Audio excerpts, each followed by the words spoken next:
What is up, everyone? Today I am breaking down the 5 key reasons I've been falling deeper in love with drawing, while many others are feeling burnt out, stuck, and uninspired.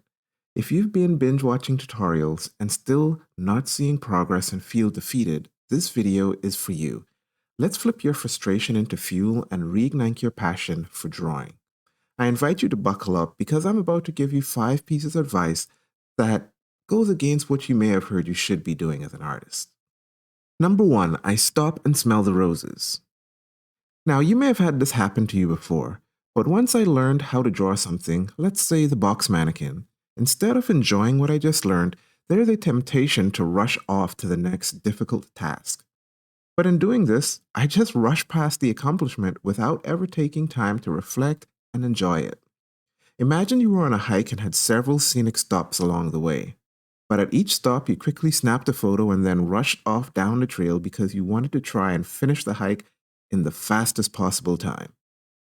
This doesn't sound very fun to me. And yet, this is the very thing that I constantly found myself wanting to do. I remember when I was drawing soapbox people, which were full rectangular prisms with hands and legs sticking out of them with faces on them.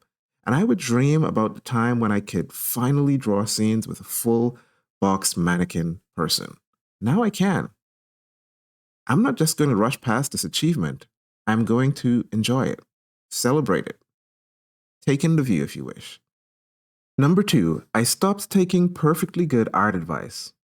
I have found that there just may not be an ultimate list or best path approach to learning art that will work for everyone. So I have given up on locking myself into thinking there is a strict path that I need to follow. I cherry pick my favorite pieces of advice and I mix and match and see what seems to work for me. Is this optimal? It may not be. But I have made a decision not to tie myself to advice and processes that are killing my motivation and joy just because a successful artist says they know this is the optimal route. I still listen, but I treat it as a menu of tips and advice that are all valuable. And then I imagine I am at a restaurant. And just like any restaurant, there may be some things that you just say no to. Then there are those items that you sample. And if it leaves a bad taste in my mouth, I don't order it as my main course, even if it comes highly recommended from the head chef. Then I take my choice and I enjoy my meal. I must also say here, don't be afraid to retry advice that you once avoided. As time passes and your skills improve, it just may be time to take on that fundamental or advice that had been causing you frustration in the past. In the early months of learning, I never thought that I would want to draw from imagination. I thought all I wanted to do was academic drawings from reference. But my taste has changed, and being open to that change has brought me a great deal of joy. Number three, I've learned to correctly prioritize what other people think. This was a difficult one, seeing I am sharing my experience online. But I've learned that everyone will always have an opinion. Some will even think the ideas in this video will lead me to produce horrible art and become a bad artist. And I've learned that this is okay. After all, they may be correct. But I have decided that if I constantly do things that make me not want to draw, it seems likely that eventually I won't want to draw. I know, rocket science. But this decision is really your choice. In my experience, someone will always have better advice or some better way that I should be approaching my drawing and art practice, which is okay because I still have a great number of things to learn. But the steps I take next on the journey are mine to decide. And how quickly I choose to take those steps, it's also mine to decide. This may not be a luxury that applies to you, as I am aware some of you may be under timelines to become professional artists. If that is the case, take what you can from this step and move on. Number four, I stopped expecting every practice session to be amazing. When I started drawing, I realized that my expectations were broken.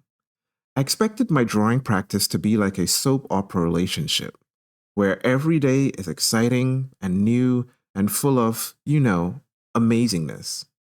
But I quickly realized that the drawing practice in real life is much like relationships in real life. Yes, there is a lot of excitement when you start, but what you find out is that most days are just meh, ordinary. Newsflash, most of life is routine, and so it is with the drawing practice. Most of it is going to be doing the same drawings over and over and over again. Lowering my expectations has allowed me to have better output over time and saved me from being discouraged with how the day's practice sessions turn out. I realized that just because someone may always seem excited and seem to have the best relationship with drawing, it doesn't mean it's true. Even in my case, believe me, most of my days are just meh or ordinary.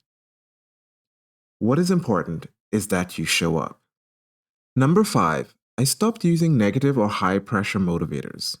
There are many mind hacks you can use to help motivate you and help you learn or get things done faster. However, most of these tend to fall into what I call negative or high pressure motivators, like making public commitments, setting hard deadlines for yourselves that create urgency and force you to prioritize. What about things like creating a competitive environment, or even creating consequences for failing to achieve a goal? Like making a pledge with a friend that if you don't complete 5 pages of boxes this week, you will have to pay them $10. Now, while negative or high pressure motivators absolutely work, I don't use these because positive motivation works just as well for learning, and I don't need any additional stress in my life. There are many studies that show that your memory and attention span increases when you are having fun learning. In fact, these studies show less stress and more enjoyable methods are actually shown to be just as effective as the high stressed ones, and often they are just more sustainable. So I have ditched the high stress methods for these more sustainable approaches. Remember, art is supposed to give you energy, not take it all away. Now it's your time. Which of these 5 do you need the most right now? Or what are you currently doing that can help others have more joy in their art practice?